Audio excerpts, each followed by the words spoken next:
this young, innocent child consuming just another one of those infamous cheeseburgers from Sullivan's. Little does she know the effects of the red meat production on her health and the environment. Did you know there's 94.4 million cattle in the United States, and in Texas, the highest cattle producer has more than 4 million? 9% of total U.S. greenhouse gas emissions comes from agriculture. Livestock, especially cattle, produce methane as part of their normal digestive processes. This process is called enteric fermentation, and it represents almost 1/3 of the emissions from the agricultural economic sector. The way in which manure from livestock is managed also contributes to methane and nitrous emissions. Manure management accounts for about 15% of total greenhouse gas emissions from the agricultural economic sector in the United States.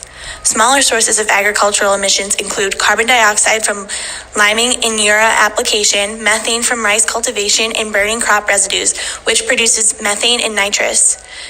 In 2016, greenhouse gas emissions from the agricultural economic sector accounted for approximately 9% of total U.S. greenhouse gas emissions. Greenhouse gas emissions from agriculture have increased by approximately 17% since 1990. Antibiotics are used to make animals grow faster to keep them alive in the unsanitary conditions.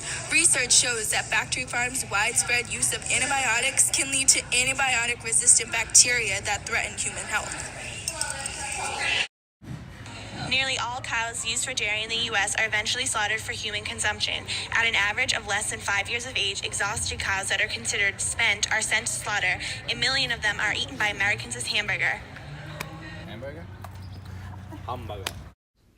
Once they reach market weight, cattle in the beef industry are trucked to slaughter. The Humane Methods of Slaughter Act requires the livestock be rendered insensible to pain before shackling and slaughter. However, investigators have found that some animals are still conscious when they are shackled and have their throats cut. Investigations have found that cows who collapse because they're too sick or injured to walk or stand, known as downers by the industry, are routinely prodded, dragged, and pushed around slaughter. One of the health effects of eating red meat is you're eating pink slime. The meat industry refers to it as lean, finely textured meat, but the public knows it as pink slime.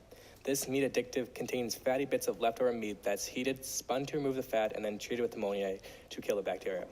It's then shipped off to grocery stores and meat packers where the slime is added to your ground beef so that consumers can purchase. That's it, you're eating pink slime. Eating red meat can progress cancer if already present. As with breast cancer, frequent consumption of meat, particularly red meat, is associated with an increased risk of colon cancer. Total fat and saturated fat, which tend to be substantially higher in animal products than in plant-derived foods and refined sugars, all heighten colon cancer risk. Your vegetarian friends will outlive you.